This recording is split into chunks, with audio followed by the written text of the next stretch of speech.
Doesn't happen. Still a chance. Is it a goal? It is. He's got the big goal. He's got the premiership. Goes by a little crossover. Step back. Wide open. And it's good. Not much help. Oh, he doesn't need any help. How about that? This is the World of Sport. Welcome to the World of Sport podcast. This is the football edition. Myself and Pete always get carried away each week with football, so we thought we'd separate it from the main one and just have it as its standalone episode. So joining me as always is the awesome Pete Lynch from all the way from the UK, and it's awesome to have you on the show, Pete. How you going? Oh man, all good here. Awesome to be here as always. How's things? Yeah, it was a great week. It was a great week of football, so I'm having a great week. There's heaps of talking points. Do you want to just jump straight into it? Of course, best thing for it. So we'll start with Manchester United, arguably the most popular team in the Premier League, potentially up there with Liverpool. And they had big result against Leicester. We can get caught up on the penalty, and we'll touch on it in a bit. But I think the biggest talking point out of the game is that United kept a clean sheet and almost justified Harry Maguire in one game right there. Yeah, I mean, Maguire was immense at the back there. Against his old club, it was never going to be easy, but I think he made it look easy. It was pretty drab affair, if you ask me. It wasn't really much happening, but the fact that they kept a clean sheet, as you say, is massive. And we talk about Maguire, but I think De Gea deserves huge mention. He's been, I don't want to say back to his complete best, but he's working back his way back up there. He's looking sharp again, and he's just been rewarded with a new contract. So I think that's massive for United. Yeah, he's really helping their backline as well as Maguire. At the other end, though, they have some issues scoring goals. Penalties seem to be the only way they can get the 3 points. Do you think that's a worry there, or just happens to be the case in the last couple of weeks? I mean, it's a weird one because they've always had goal scorers in their team. If you think back over the years, Rooney, obviously, Van Persie, Ronaldo, Tevez, Berbatov, the list goes on. And I mean, you look at Rashford, he's a really young guy, but I don't think he's quite there yet. But yeah, I think they've had 4 penalties this season, scored 2 of them, missed 2 obviously. So it's not good to be relying on penalties. But Leicester's a very good side, and they're good at the back even without Maguire. They've still got some very good players there. But yeah, I think as well, even in the midfield, a bit of creativity. They've sorted De Gea out, as I said. Maybe they just need to get Paul Pogba resolved if he's going to leave or if he's going to stay. I think they need to get that sorted as soon as possible, just to kind of calm things down in there. Yeah, I think given the clear out that happened over the summer, and the fact that Solskjaer is starting to implement his own identity on the team, it'll mean that they get the right players in the transfer window, be it the coming transfer window or at the end of the season. So that long term, that's really good for United. In terms of Pogba and their identity, they're very much a counter-attacking team. And I think most United fans, at least in the last 20 or so years, have been used to having a majority of the ball, dominating the game with possession. And Solskjaer is very different, counter-attacking football, solid at the back, and using Martial, Daniel James, and Marcus Rashford up front to utilise their pace. Yeah, I couldn't agree more. I mean, Leicester actually dominated possession in that game, which is not what you're used to seeing at Old Trafford. The away team coming and doing a job there. But as you say, again, those 3 guys, Rashford, James and Martial, are just 100% pace. They've got it in abundance. So United are definitely gonna, use that and build their team around that. So it's gonna be interesting to see. Obviously, they've got rid of Lukaku and Sanchez for however long it may be, maybe permanent. We don't know yet, but they obviously like to rely on their youngsters. Martial, you feel like he's been there for a long time, but he's still a young guy. Rashford, very young. James, again, very young guys. So it's going to be interesting to see how they go forward, and if if Solskjaer is going to go for a striker in the January transfer window. Yeah, I'm not sure who they could really go after. They haven't really been well. They've been linked with everyone, but not really been linked in the same ways as they've used to be linked with, the premier talent of the world. So I'm not entirely sure who they would go after. My first instinct would say, someone like Timo Werner, but he just signed a long contract extension with Leipzig. That kid has pace to burn and is a great finisher as well. So, someone like that might be a solid play given their counter-attacking tactics. Yeah, someone that would just slot right in there would be perfect, obviously. But I think it's been difficult trying to recruit players over the years, simply because of the fact that they're in. Yeah, they've been in the Europa League, they've been struggling in the Premier League. So like, no, I don't think any big strikers want to go there. They're gonna pick City, they're gonna pick Spurs, Liverpool, anyone else around Europe in the Champions League because that's what the best players want to do. But I know it's only 5 games in, but United are sitting top four. So I mean, if they can continue in that vein until January, then who knows? You also don't have the pull of having, an Alex Ferguson Mm. to bring in talent like he did with Cristiano Ronaldo when he was a youngster. So Ronaldo would have got offers from Real Madrid, Barcelona, all the big clubs, and at the end of the day, Alex Ferguson was the reason why he went to United. So it's important to note that not having a big time coach is also a factor. Just like having Mourinho at United was a factor in bringing players to that club when he was there. Yeah, absolutely. I mean, I think it was Klopp came out a few days ago and saying, why would you want to leave Liverpool? And it's the same sort of thing. It's like, why would you want to sign for United if they're going to have a top manager in the top league in Europe as well? So I mean, why would you want to leave a club like Liverpool? Because they're doing well. They've got a great manager like Klopp. You're going to want to play under him, and he's going to develop your game. So yeah, you're right. I think maybe Solskjaer doesn't have that pull yet, but I think he just needs a couple of years, I guess. Yeah. And as for Leicester, we'll just quickly touch. Going away to Old Trafford is always a difficult trip, so there's not really too much to say. But unlucky to lose on a penalty, but you got to take your chances somehow.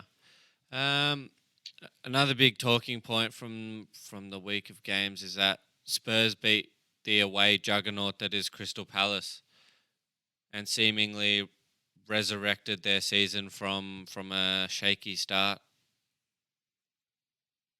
Yeah, I mean, it looks like an easy win, 4-0 at home, but I don't think it was quite that straightforward. I think Palace were still in the game, but it was just the first 45 minutes that absolutely killed them, and there was absolutely no way they were coming back from that. And it's we talk about Harry Kane all the time, but it was Heung-min Son who was on the score sheet twice. He was really impressive, and he's just deadly in front of goal and just gives that Tottenham side just so much class and so much pace and skill.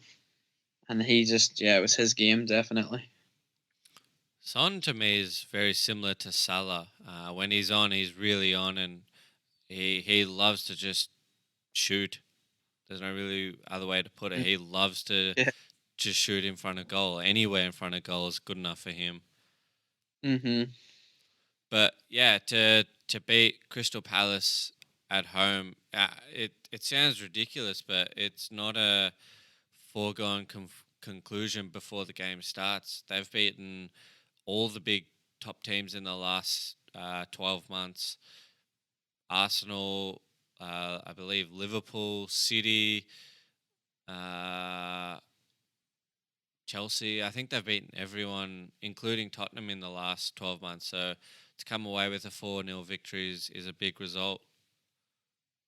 Yeah, they are. They've always been good against the big six for whatever reason, but this weekend it just wasn't meant to be, and Spurs just kind of burst them aside. Obviously, the result flatters them maybe a bit, but I think we mentioned Son, but even Serge Aurier back for Spurs is a huge bonus. They lost Trippier this summer to Atletico, but wherever Aurier's been, I'm not sure why he's been out of the system, but he come back in and he gets 2 assists straight away. So they're looking all right, Spurs, aren't they? Yeah, and given their shaky start, after 5 games, they sit in third of all places, on 8 points, which is a bit interesting, to be five games in 8 points and third. I would have thought you'd be towards the middle of the table, but yeah, it seems normality has been restored. Tottenham sort of putting pressure on the top two and back into third position. Well, there's 6 teams, I think it is, on 8 points now from 5 games, which just shows how tight the league is and how tight it's going to be. I don't think it's going to stop being that close. We've talked about Liverpool and City before, kind of breaking away, and I know again it's 5 games in, but they're already Liverpool 5 points clear, City 2 points clear of third. So it's kind of just that fight for third, fourth, fifth, sixth spot, for those European places. And Spurs are obviously going to be there, and they've Champions League final last season, challenging Liverpool and City again this season. So, I mean, they just have to keep going, and they can't afford any setbacks at all, really. Hmm. So the close of the transfer window has probably done them a world more good than any training practice or anything like that, which is a bit of a funny statement to say. But given the security of Christian Eriksen and Jan Vertonghen at the back, and their futures are a bit up in airs. So Pochettino, I think, came out and said that his team was affected by the uncertainty of those two players. So the 4-0 victories kind of proves that a bit of normality has been restored to Tottenham since the transfer window ended. Yeah, I think so. I mean, we've spoken before about how key Eriksen is, and he's just that player who can win you games just like that. And even Ndombele coming in back, he's back from fitness now. He came on as a sub there at the weekend. Lucas Moura didn't even start the game. Dele Alli on the bench as well. So they've kind of got their squad depth back. And it's going to be hugely important. They've got Olympiacos away this week in the Champions League, so they're going to be fighting on 2 fronts here, and they need to have all those players fit and fighting. Yeah, and they can't just fluke their way to another Champions League final again. So they'll need that depth more than ever this season. I think all the big clubs will come back with a vengeance this Champions League. So it'll be even more competitive than last season. Yeah, absolutely. All right. The next talking point from the weekend is how long before alarm bells start ringing at Wolves? Yeah, good point. They've obviously got European football as well. We're just talking about it seconds ago with Spurs, how you need that squad depth. Wolves are going to need it more than anyone. It's going to be huge. They have Europa League on Thursday, which is obviously massive for them. But I mean, they've got to get their priorities right. Do they want to challenge in the Premier League, or do they want to go and do something special in Europe?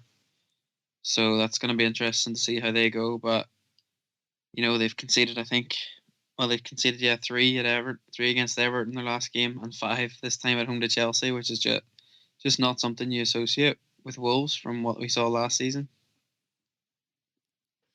Yeah, it's I don't want to say uncharacteristic, but given their European football, it you can definitely see the fatigue from travelling and starting their season a month earlier than every other Premier League side, with qualification for the Europa League. But yeah, I completely agree that they have to figure out where their priorities lie. Do they want to challenge for Champions League through the Europa League, and do something special in the Europa League, or uh, do they want to cement their place in the top 7 in the Premier League? So yeah, the choice is theirs. What they decide to do uh, is for them to decide.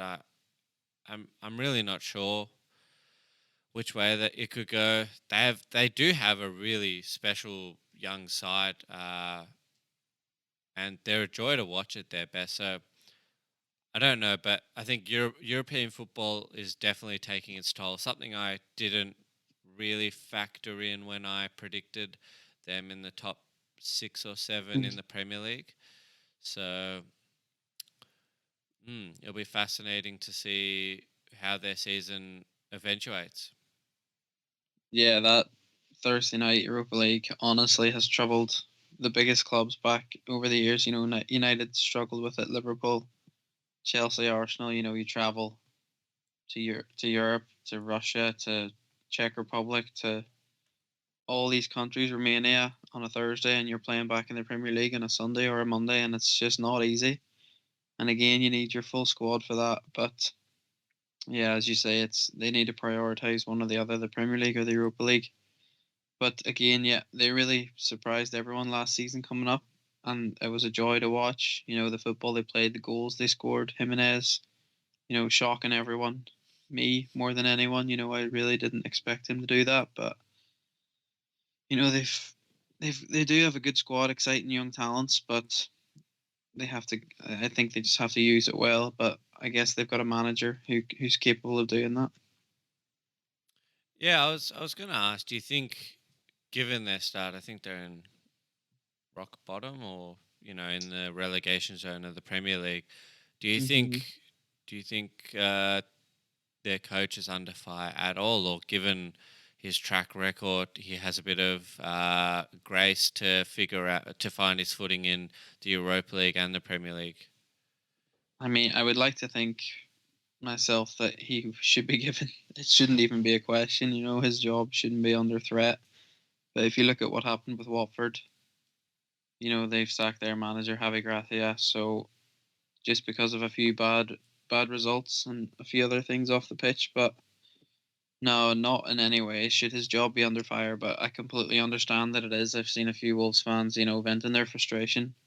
Yeah, they're 19th in the league, 3 points from 5 games. But as you say, if your season starts a month earlier than everyone else's, then you know you're really really far behind in the schedule. And but you know I don't think you can blame the manager for that. He's got them into Europe, so I think he deserves praise more than criticism.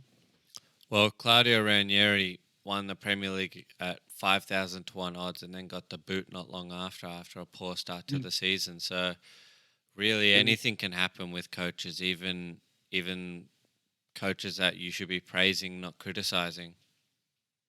yeah, it's just a ruthless business, and it's just a tough job. But I don't think anyone's really safe. Like you could say the same. What about Lampard a couple of weeks ago, especially given Chelsea's track record? Solskjaer at United, you know, it's there's so much expectation out there.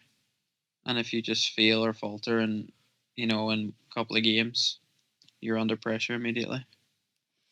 And on the other side of the coin, in that very same game, Lampard relieved a lot of stress off his shoulders, and um, stopped a lot of the questions about his future with a big performance. Yeah, I think that 5-2 just epitomizes Lampard really, you know, attacking football with all his young guns on the score sheet, even Tamori at the back, scoring a wonder goal. Tammy Abraham, you know, a hat trick, and Mason Mount as well, scoring a goal. So it just shows how much faith he has in his young English players. I think all their goals this season have been by young English guys 21 and under, which is just remarkable, really. And it's really good for the English game, really good for England as a country, you know, in football in terms. But I guess still quite shaky at the back. You know, 5-2 is just a crazy result for this day and age in the Premier League. But I'm sure Lampard would just be happy that especially Abraham scoring goals for them, and they're hopefully getting back to their best. Do you think this marks the start of a new generation, new chapter in Chelsea's in the club that is Chelsea? We'll say for now that Champions League top four is it'll obviously be their priority, but I don't think it's a realistic. Well, you never know, but I don't think they'll realistically make top four. Do you think with the emergence of Tammy Abraham, Mason Mount, Tomori, um, and Hudson Odoi, and just a bunch of young talented players, that this is the start of a new chapter in Chelsea's history? Yeah, I think so. I think you're exactly right, and I think Lampard is key in that. He's given them the chance to go and show what they can do, and they're proving they can do it at this level. Even young defenders as well, Christensen, Tomori, yeah, Hudson Odoi still has come back in, and Mount. It could be Mount, Odoi, and Hudson Odoi and Abraham in a front three, which is just so young. We talked about United's youth, but that would be even a younger side, and doing it on the top stage, and they've got European games coming up as well. They've got Valencia this week in the Champions League, so it's going to be interesting to see if but guys like Abraham can do it in Europe as well as in the Premier League.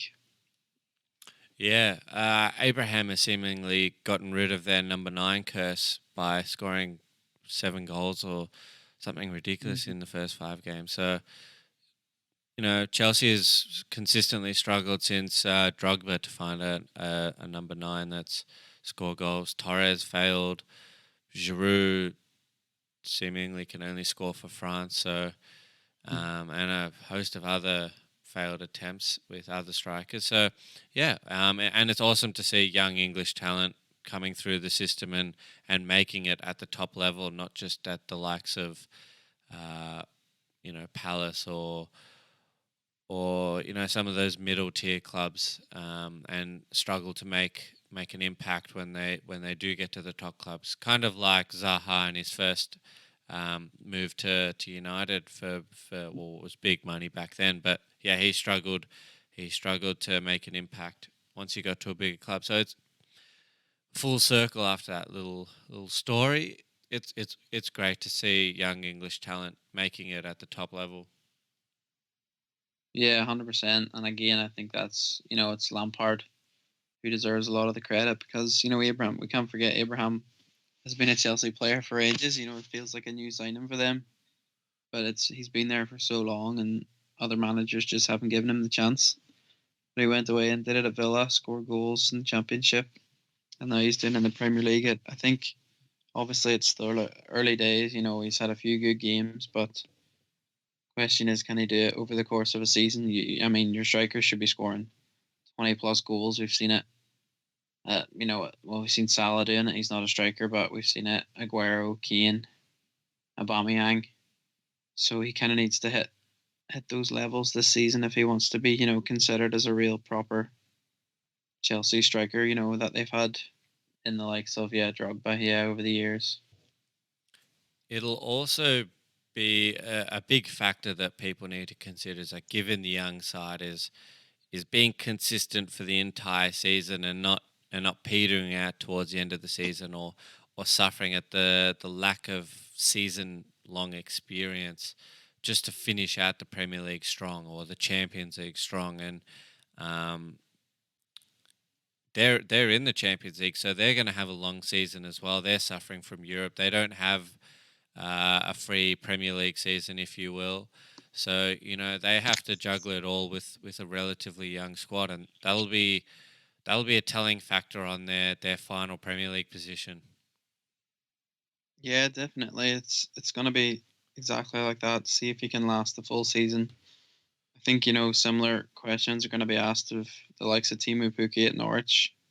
We've all loved him scoring goals so early in the season, but the question is, can he maintain that for 38 games? So it's going to be interesting. And you've got Abraham, as you say, who's going to be in the Champions League, so it's going to be more, 40, 45 plus games, depending on how far they go. So, but right now he's yeah, no, he's joint top goal scorer in the league with Aguero, so he's obviously doing something right.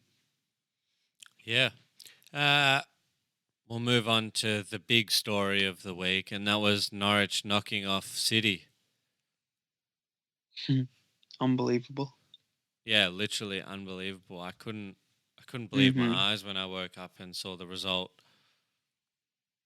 I just don't even know how to describe that. It's one of the greatest results ever. I mean, it sounds an exaggeration, but I think there's almost 500 million or something pounds separating the two squads. Plus the fact that Norwich had about 10 players, 10 first teamers, injured. Tim Krul, even the goalkeeper who started, was struggling. They named two goalkeepers on the bench just to fill out their squad. I mean, the list goes on, but they were just unbelievable, and it was an unbelievable result. That's all. The only word that comes to mind. Unbelievable. Yeah. eh, City kind of looked off. I don't really know how to describe it. They dominated all fronts on the stats, but they just looked off, like something wasn't quite there. I mean, they hit the post. Sterling had a brilliant chance, hit the post. But yeah, I can't quite put my finger on it. I'd probably have to go back and analyze the game a lot further. But it just was one of those games where ball wouldn't hit the back of the net and they were struggling to create clear cut chances. Norwich, you got to give credit to them. Defended compactly, defended as a team, and took their chances to the bank. Yeah, it was a real team performance. They were all 10 out of 10 for me. But yeah, City, I think it was 25 shots they ended up with, and Norwich, I think, had 3 goals from their 3 shots on target.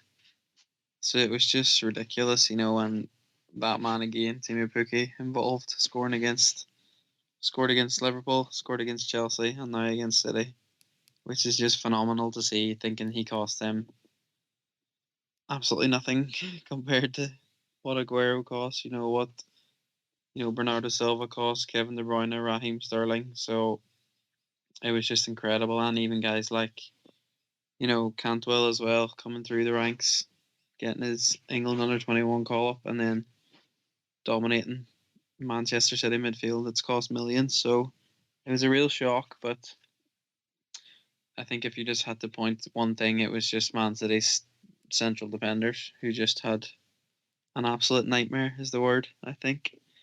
And it just shows how much they're going to miss Laporte over the next couple of months. I think Guardiola also took the game as a foregone conclusion as well. As Kevin De Bruyne started on the I mean, they do have Champions League to look towards, but KDB Mm-hmm. started on the bench, and a few other big names started on the bench as well. So, but the big one is Oh, KDB. So you kind of rest your players in the Premier League at your own peril. As we continue to see it every season, it gets stronger and stronger. And yeah, I also, think he probably just sorry work away. I was just going to quickly say that the defensive stats for Norwich are unbelievable as well. 16 Mm-hmm. interceptions to 6, and 51 clearances to 7. So and they didn't give away fouls. Only they had one more foul than City for the entire game. So that just screams discipline to me. They were immense at the back, and it just begs the question now what Daniel Farke is going to do, because a few of those guys were reserve players. They've just been brought in to fill in for the injuries. So, I mean, you've just gone and beaten Man City. Do you keep those guys in, or do you bring back the likes of Max Aarons, who is missing? Um, Even Grant Hanley, he's been captaining the side. I mean, they've brought in these young guys, and they were unbelievable. Godfrey and Amadou at the back were different class. Jamal Lewis had Raheem Sterling to deal with, and he did it remarkably well. So it's going to be interesting to see. But yeah, on the other side of the pitch, Stones and Otamendi were just calamitous. They were just all over the place, giving away goals, and it was just not what you wanted to see from them. And I think Guardiola deserves to take some of the hit for it. He's not got much backup in there. He's got João Cancelo sitting on the bench, a fullback. Mendy is still to come in, another fullback either side, but they've got Stones and Otamendi with absolutely no cover in there, with Laporte injured, so Company's gone. Um, I'm looking forward to see what he's going to do because I don't think he can stick with those two at all. Sounds like more January spending to me. Probably. Except that I don't know who he'd go after, but I reckon they'll get, depending on how bad Laporte's injury. Actually, scratch that. I think regardless of Laporte's injury, I think they'll spend Mhm. in January to get another, really world class centre back alongside Laporte to steady the ship.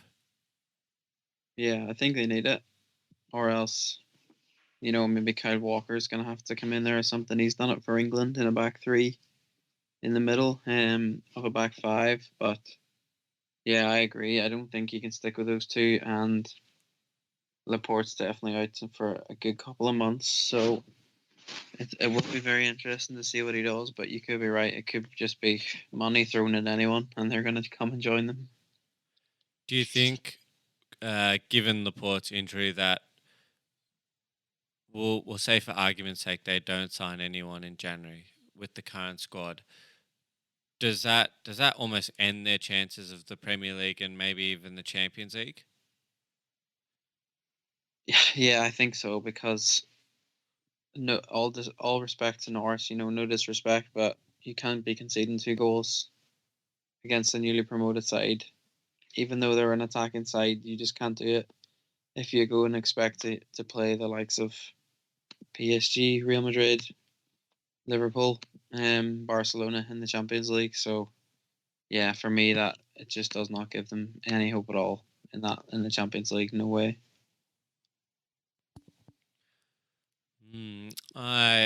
I'm refraining from deciding either way at the moment because the season is so long and all it takes Mm. is an injury to Van Dijk or to Fabinho or to Firmino, who I think are the key spine to Liverpool's team. I think it just takes a string of bad luck for Liverpool as well to even it out and to have a level playing field.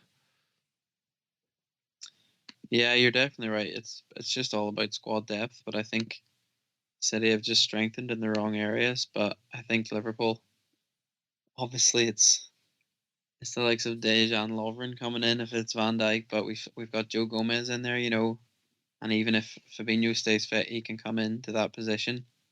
Whereas I don't think Man City, have that sort of cover there. So I just can't see them surviving if anything were to happen. So if Otamendi or Stones were to get injured now, then I really can't see. They're obviously just gonna have to promote from within, or else, yeah, spend big. You also have the calm-headed figure that is Matip alongside Van Dijk, so even more Mm. options, quality options as well. Exactly. Well,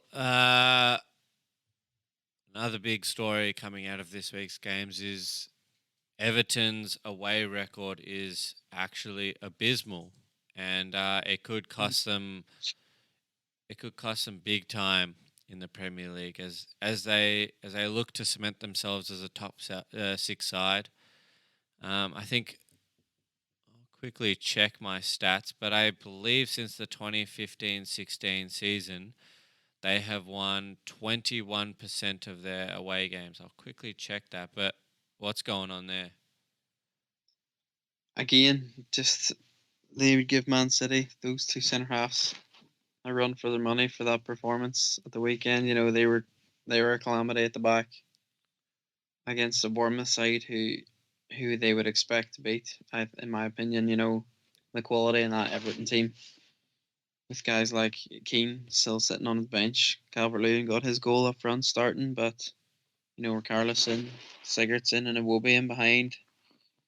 I just can't see them pushing on. That was their chance to really have a go, but Bournemouth are no mugs. They really made a game of it, and they took their chances when they had them. Callum Wilson, absolutely deadly finisher in front of goal. Another good English striker, which is great to see for England and English football. And even Ryan Fraser coming on. I think that combination, Fraser and Wilson, has been so deadly over the years. And Everton had to face it this weekend, and they just couldn't deal with it. But they were their own victims. They gave away silly, silly, silly goals. Yeah, so I've just checked my stats, and since the 2015-16 campaign, they've won 17 of their 79 away matches, which is a win percentage of 21.5, which is inexcusable for a team that has Champions League aspirations and spent like they had Champions League aspirations. Yeah, you cannot be doing that in the Premier League. Absolutely not. No matter where you go. They've been to Villa already this season, lost 2-0. They've been to Palace this season, drew 0-0.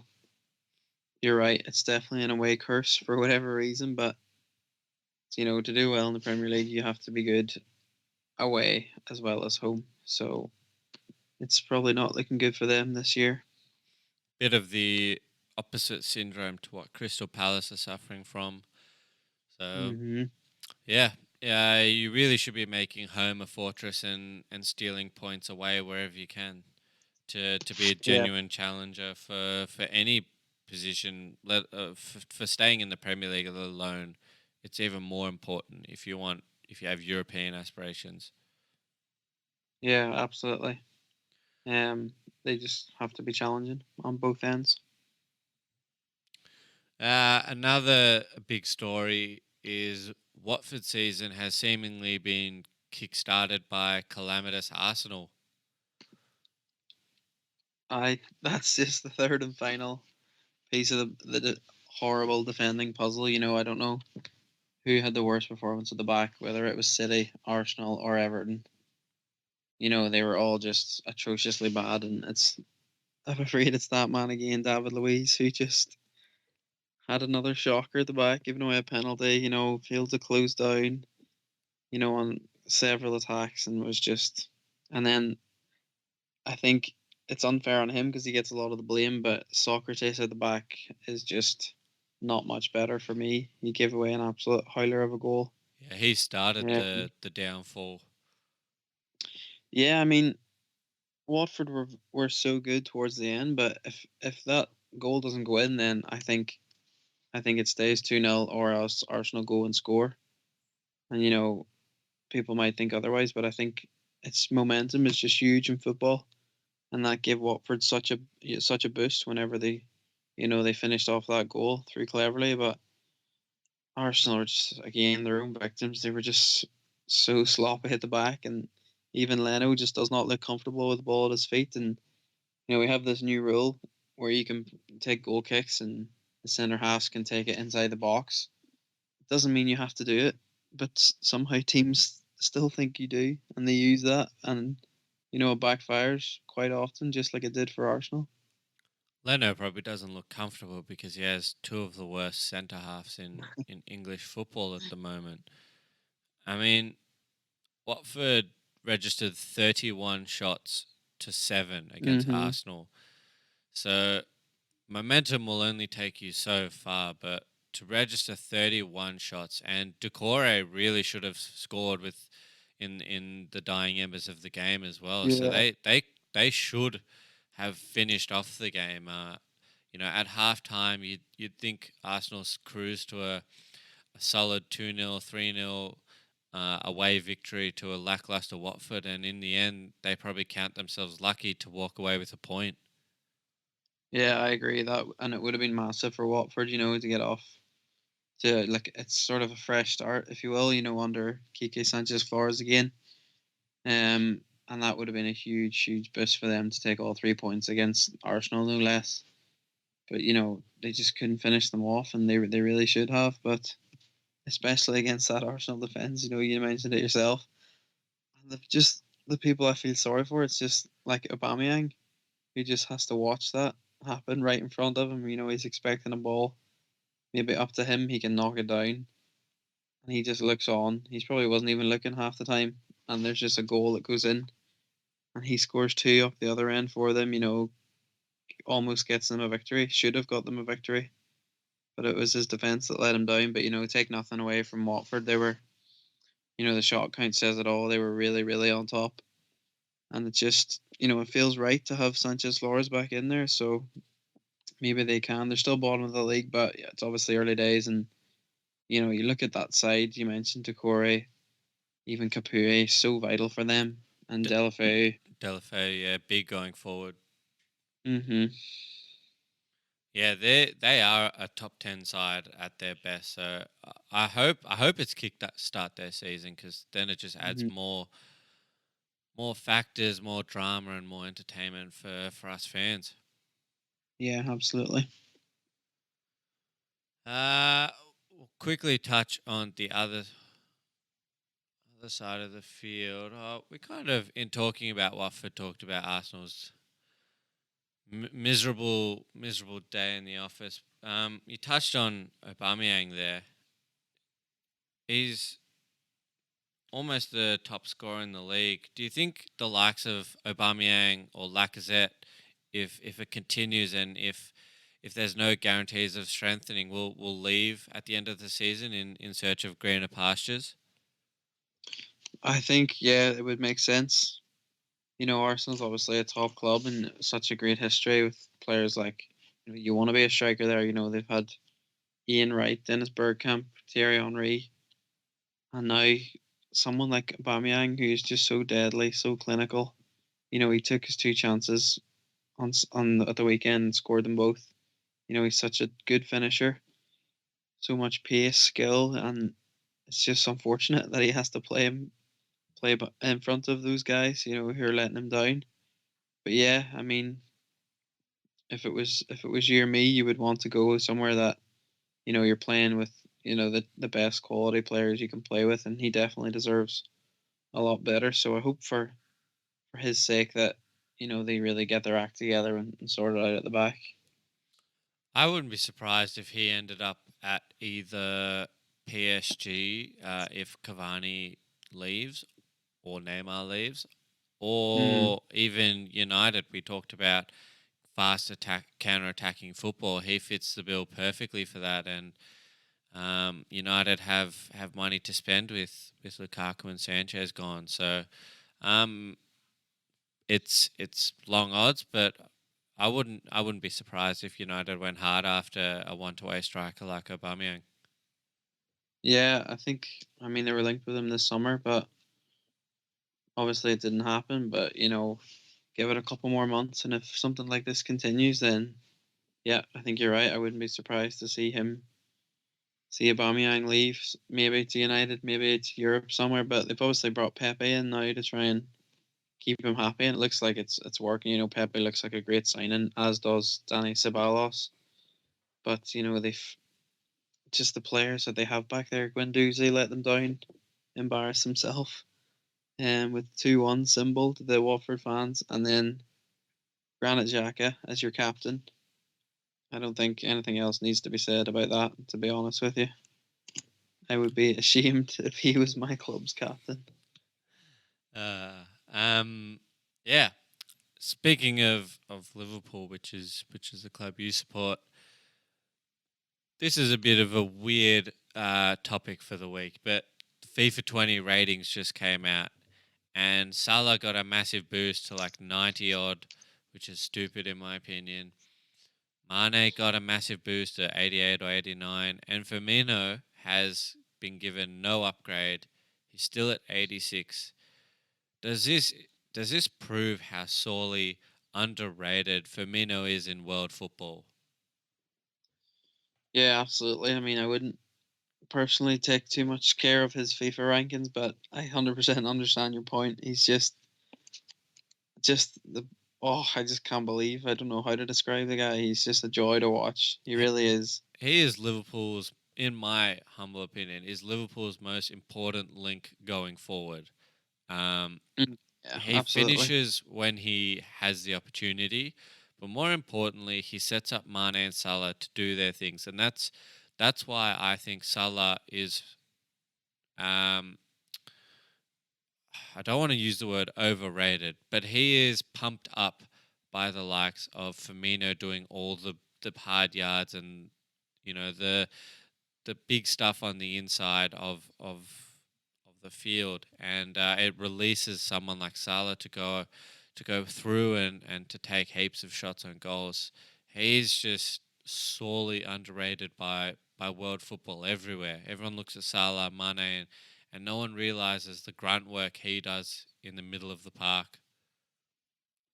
Yeah, 100%. He's just so key to that front three. He's keeps everyone taking over, and the work rate he puts in is just off the charts. He didn't even start the game on Saturday.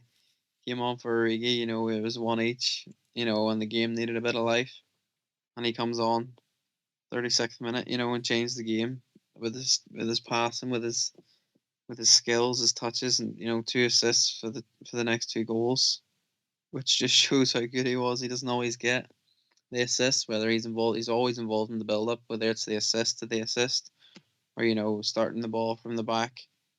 He seems to be everywhere, and he's just such a good striker to have in your team. He's just made that position his own in world football. There's no one better, in my opinion, right in there. Um, and he's just phenomenal. He's just a joy to watch, and just yeah, crucial. Liverpool, you've got Van Dijk at the back, who's just probably his equivalent at the back. Just so key, and we'd really struggle if anything were to happen to him. We saw it. Origi starting up front, who's just not a bad option, but he's just nowhere near Firmino and what he can do. Given Liverpool's attacking prowess, do you think it was? This is the last talking point for the Premier League. Do you think it was a bit naive of Newcastle to go after going ahead so early to sit back and think that they can hold out Liverpool for the rest of the 90?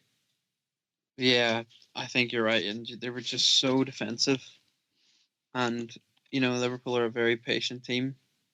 Probably without Salah, doesn't have a bit of patience about him. He always tries to score, but the rest of them, and it just showed. The patience was there, and it built up and built up, and finally we broke them. But I don't think they were ever out of the game. Newcastle, they were dominated by possession, but that was expected. But they just, yeah, they sat back far too deep at times, and Dubravka, kind of rescued them a few times as well. But they put in some really good performances, at the back. But yeah, I think you're right. They could have, and they could have scored once more, or twice more. They troubled Adrian, they troubled the back four, Liverpool. So probably their own worst enemy. Yeah.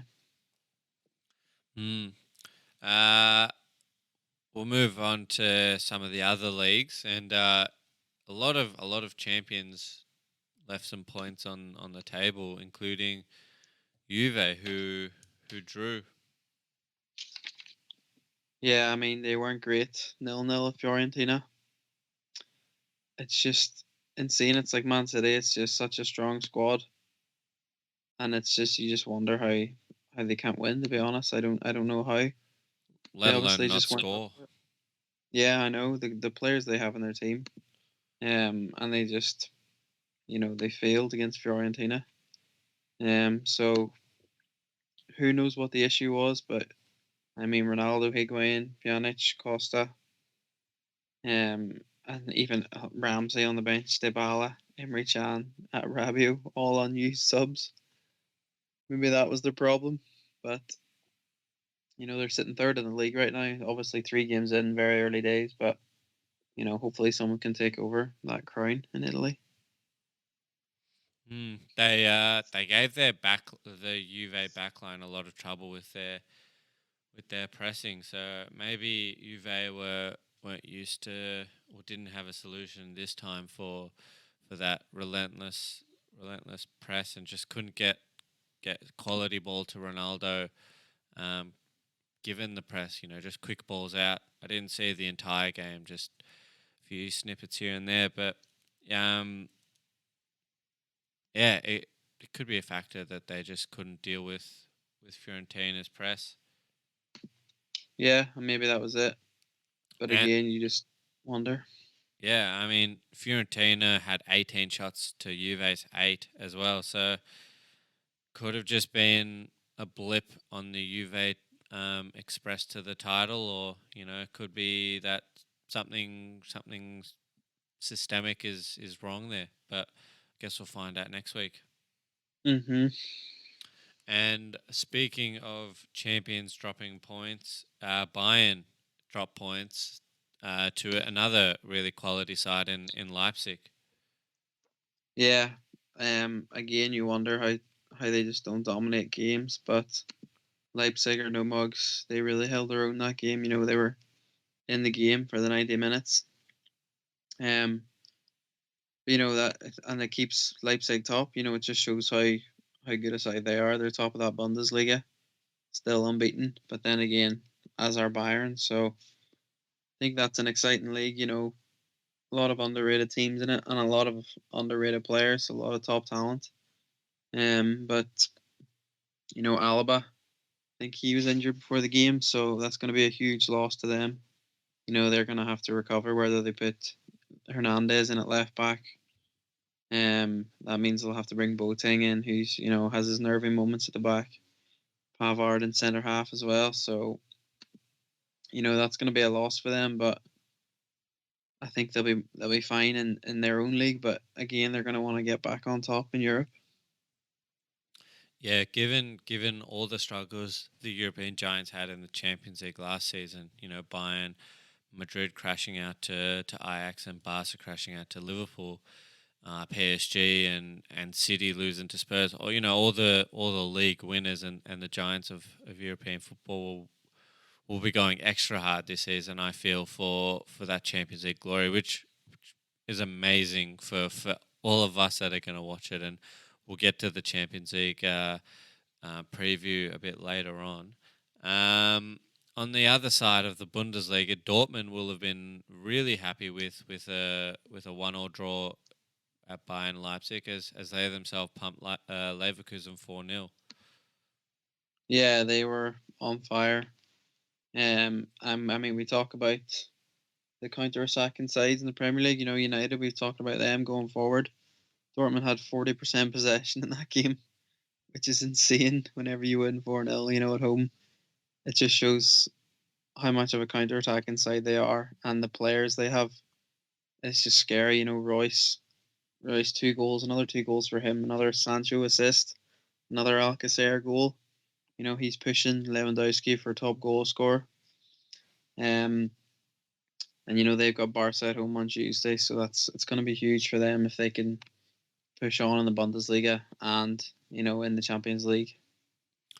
Royce just proves how much we all want him to stay injury free, because he is just unbelievable at his best. And we were talking about Chelsea's young English talent. Jadon Sancho as well is another young Englishman coming through the ranks, and he just continues to fire for Dortmund with another assist. And I just don't even have words for him anymore. It's just it's normal for him to be this special. Yeah, and again, another player I think is criminally underrated, even though we hear a lot about him. He starts for England for me. He has to, and he didn't even start in that the last international they had. So, and even Julian Brandt going forward as well, a really exciting player. Hachi Makimi at the back with Akanji. I mean, it just the talent goes on and on. So, and even Thorgan Hazard in there, Dahoud, the players they have is just scary talent. So, again, would just like to see them challenge him, hopefully get that Bundesliga title back. I think that's what the people want to see, whether Yeah. it's them or Leipzig, but we want to see that crown leave Bayern Munich, I think. Yeah, I think we always want the previous established rulers of the given nation always challenged. They also brought back Hummels as well, which probably does wonders for their defense, both with experience and a calm head, given his time at Bayern. Yeah, definitely. Yep, yeah. I second your notions that Dortmund's depth is just it's up there with some of the best, and that's really exciting for not just the Bundesliga but also the Champions League. As you said, they have Barca midweek, but we'll get to that in a little bit. Move over to Spain and Ansu Fati. Speaking of young talents, 16 and a goal and assist in his first Camp Nou start. It doesn't get much better for a youngster with not even Messi matching that feat at his age. Yeah, absolutely ridiculous for a 16-year-old. I mean, he scored I think a few weeks ago as well, and now he's got another one and another assist. It's just insane at such a young age, and against Valencia no less. Used to be big hitters in La Liga. Not so much anymore now, but still quite remarkable achievement. They're still in the You know, get, they're still in the Champions League. Sorry. yeah, exactly. So it's just incredible. Barca. I don't know where to start with them. They've had that's their second 5-2 of the season, which is just crazy for Barcelona. So you're always promised goals for them. Um, but you talk about Fati. I think although he's there, they've still got Luis Suarez who just comes on and scores two, just as you do, just like that. And Frankie De Jong as well, showing his skills, and him and Fati linking up for both the first two goals. So it's great to see. And De Jong's keeping out guys like Rakitic and Vidal in that midfield, which is just remarkable. Yeah, I think you touched on the Frankie De Jong and Ansu Fati scored the first two goals for Barca. I think that makes Fati's achievement even better because the game was still at a deadlock and still on the line when he popped up with a goal and an assist, which I think it adds fuel to the fire. If he did them in garbage time after they were 3-2, 4-2 up, then you sort of think, well, the other team's probably dropped off. But no, he did it at the start of the game when the game was on the line. So that's even more impressive in my books. Yeah, and in the second minute of his debut, his first start at the Camp Nou, after he's had quite a ride, I think, in the Barcelona youth team. He's been there a couple of years and then played with Barcelona B not many times. So, 80,000 plus people at the new camp, and you're doing that in the second minute, something like 100 seconds in or something, which is just crazy. It just shows, he's not phased at all by any of that sort of stuff, and he can do it on the big stage. But I think he's starting on that left wing. It's going to be interesting, as I mentioned, with Norwich. I mean, do you keep those players in who beat City, or do you go back to your the old reliables, your first team? It's an insane question to ask, but if he's scoring goals, then how can you take him out for the likes of Dembele? Obviously, Messi's coming in; it's a given. He's gonna come in, but does Valverde take out Fati for Messi, or does he take out Griezmann, someone like that? It's going to be interesting to see if he keeps the faith in him and leaves him in. And I love what you said earlier about Frankie De Jong. Ansu Fati's probably overshadowed Frankie De Jong, but a beautiful run down the right to set up Ansu Fati and a goal for himself. The kid's proving his price tag already, and he could be just the midfielder they needed. And I was bemused when they sold Thiago to Bayern. I thought he was the heir apparent at Barcelona. So yeah, it looks like they're onto a winner and finally gonna move on from Xavi and Iniesta. Yeah, absolutely. And on the other side of the Spanish league, almost said French league, Madrid got themselves to a 3-0 position and then almost gave away 2 points. I don't know what's happening with Madrid. They can't seem to have a comfortable win at the moment.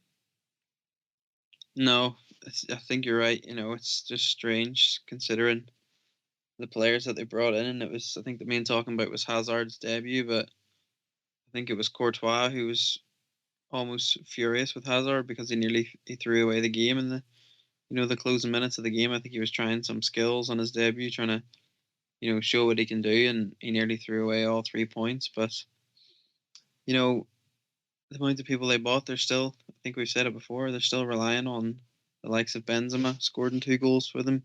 Casemiro also got in the score sheet. Ramos is still there, Varane's still there, Well, they and they're been none of their new signings were in the starting 11. yeah, Benzema, exactly. Vinicius, Cruz, Rodriguez, Vasquez, Casemiro, Marcelo, Carvalho, Ramos, Varane, Courtois. That would literally be Mhm. their starting 11 last season as well.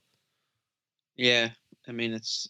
I guess we've talked about Champions League. They've got PSG on Wednesday, so maybe they're going to switch things up. Then I think we could see Hazard, full debut for him.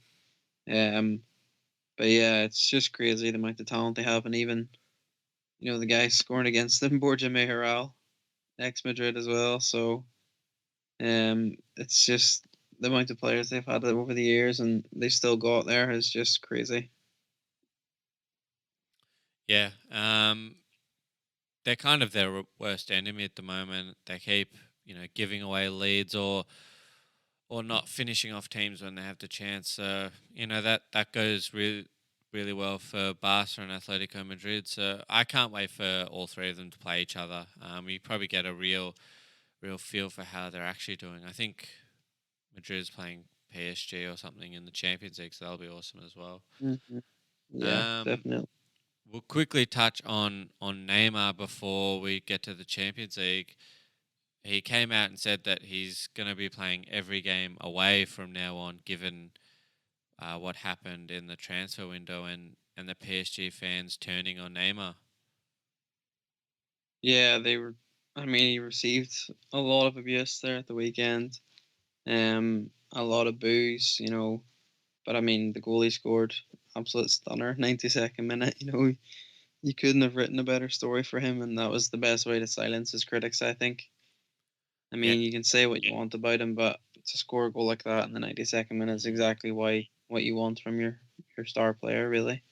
yeah, he probably won a lot of his fans back by scoring, and he'll probably win more back by just going about his business and picking up where he left off before injuries and well his ego got in the way. Yeah, I think so. If he just continues to do that, I think they'll probably forget about it pretty quickly. Mm. We'll quickly look ahead to the Champions League and a few really big games coming up. We'll start with Napoli Liverpool. Who do you see winning there? I think Liverpool are just going to edge it. I think obviously Napoli did us one last time around, but I think they've had a pretty crazy start to the season. A few of their games, I'm sure, have finished 4-3. So they're maybe not so tight at the back, but they're obviously deadly going forward. You have the likes of Mertens, Callahan, and Insigne. So they're going to give us our defense a real run around. But I think I'm comfortable that Liverpool can do a job there. It'll be a fascinating duel. They lost 4-3 to Juve in like the 90th minute after being 3-0 down. So they have a lot of fight in them. And Liverpool's biggest strength is their fullbacks pushing up and joining the attack and whipping in great crosses. But that also means that their biggest weakness is leaving gaps in the defense where their fullback should be. So how Napoli approach that with the plethora of talent they have on the wings, as you just mentioned, some of them. That'll be the big tactical differential in the end result, in my opinion. How Napoli can take control of the wings, of the gaps that Liverpool leave. I think it'll end up 1-1 or 2-2. Most likely 1-1. I think it'll be a cagey affair, and uh, both teams will not want to start off on the wrong foot. But in saying that, both of them are very attacking teams, so I could easily see this being another Napoli Juve special where it ends up 4-3 or something ridiculous. Yeah, maybe. in the other big game of that Champions League night, Dortmund and Barcelona go head to head. Two in form, Barca sort of in form, I guess. You know, they don't have Messi and Suarez is just coming back, so that doesn't exactly help. But you know, two big juggernauts of Champions League football coming head to head. Yeah, obviously definitely the game of their group. I mean, they've got Inter in there as well, but this is, these are the two stars. And you talk about Liverpool and Napoli, if it's 2-2, a lot of goals, I think this could be even more goals. Two teams that just love to score and love to attack, so there could be so many spaces at the back. And we've who have we talked about? Sancho, Alcacer, and then you have Suarez, Fati, Griezmann. The goals that could be scored in that game is just it's just going to be a really good game to watch. Um, but I can see Dortmund stealing that at home. To be honest, I think that the yellow wall they've got there supporting them behind them is just like like a 12th man almost. So that might just about push them through it. Yeah, I my first reaction was Dortmund winning 4-2. So um, I think it'll be a high scoring affair as well. Barca looks Mhm. shaky at the back at the best of times in the last few seasons, and I don't really see that getting much better this season. And Dortmund just are clinical going forward. Royce is in a rich vein of form. Sancho, uh, Paco Alsalsa, or however you pronounce it, Alcacer. Um, Mm. we went through their squad before. They have an incredibly strong squad with a lot of depth. So I see them probably getting up over Barca in this one. But I think it'll be an entertaining goal fest, Mhm. regardless. Absolutely. And the other semi big one in that game, just a quick prediction for the Chelsea Valencia game. I think Chelsea's young guns are going to come out on top in that. I think they might concede a goal to that Valencia side, who have a few good strikers in there. But I think Chelsea will win that one 3-1 pretty comfortably. It really depends how their young guns really deal with the pressure of Champions League football. So um, I'll play devil's advocate on this one, and I think Valencia's experience will come through and they'll win 2-1.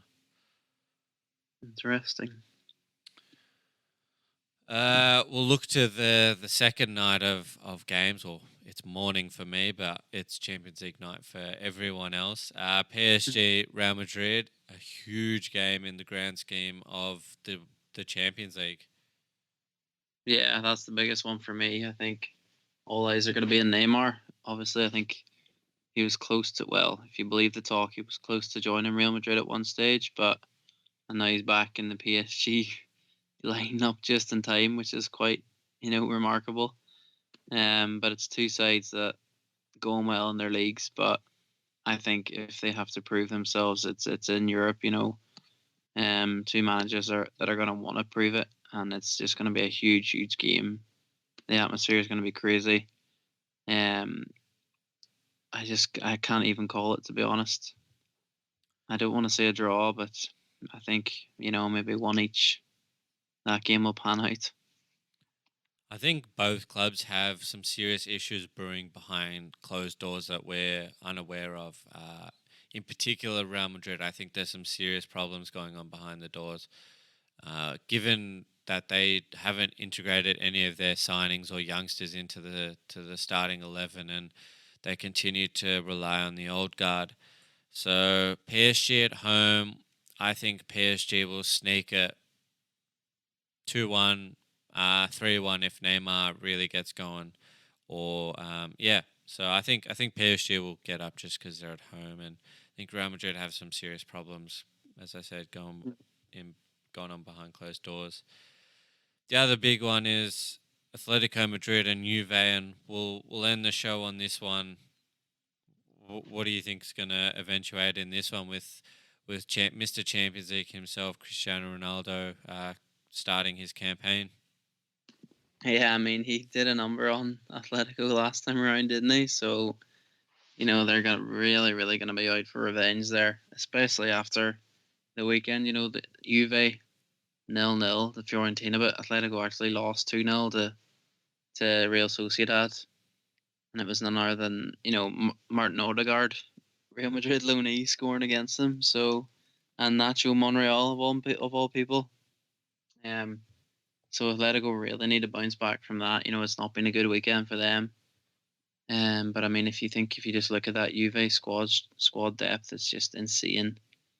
Um, but I mean, Atletico, Simeone famous for not conceding goals, and especially in Europe. So I think Atletico are going to run out that one. I think they might squeeze it. 2-0. I think Atletico. I'm gonna say. That's a big call. Yeah, this is literally a toss of the coin. See who starts better. Absolutely. And see, I think the most important factor will be which team responds better from the disappointment of the league and converts that into Champions League form. I think that'll be the telling factor. Obviously, Juve drew to Fiorentina, and as you just mentioned, Atletico lost on the weekend, dropping their first points for the season. So whoever recovers from that defeat in mindset, if you will, will get up in that one, I think. But I see draw written all over it. I see 0-0 or 1-1 written all over it. It also depends what kind of day Cristiano Ronaldo decides to have. If he goes off, then I mean, good luck stopping him from just breaking the net. I think it's definitely going to be tight, but I think you can say that for all these games. As you said, nobody's going to want to get off to a bad start in Europe, but nobody's going to want to open up and concede a few goals early and completely get out of the tie. But it's going to be a phenomenal week of football, no matter what. Yeah, Champions League football is always, it's what you look forward to during a pretty dull week. Absolutely, and it's back. And it's back. Genuinely can't wait. But yeah, that pretty much wraps up this episode. Quick shout out to my boys at Leeds, who are now back top of the championship with a nice 2-0 win over Barnsley. And I guess we'll leave with a quick prediction for who's going to win the Chelsea-Liverpool game for next week. I just want to score, no analysis. We'll analyse it next week. But Chelsea at home to Liverpool, who gets up? 3-1 Liverpool. Ooh, I see Chelsea causing a lot of problems for Liverpool's shaky defence. I say shaky relative to Liverpool's strength, not shaky in general. They're fairly solid. I just think there's been a few wobbles compared to how strong Liverpool has been in the last season at the back. So I think Chelsea will steal some goals, but I think Liverpool will steal the 3 points. What the end score will be, I have no idea. So I'm just going to say 4-2 Liverpool. Interesting.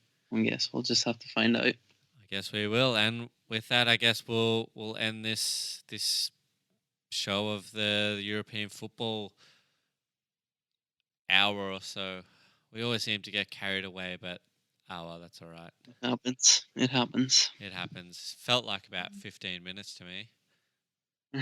Me too. Well, Pete, it was a pleasure to talk to you as always, and bring on the Champions League and bring on another awesome week of the Premier League and European football in general. 100%. Pleasure is all mine. Can't wait. We'll catch you next week. Good luck. All the best. That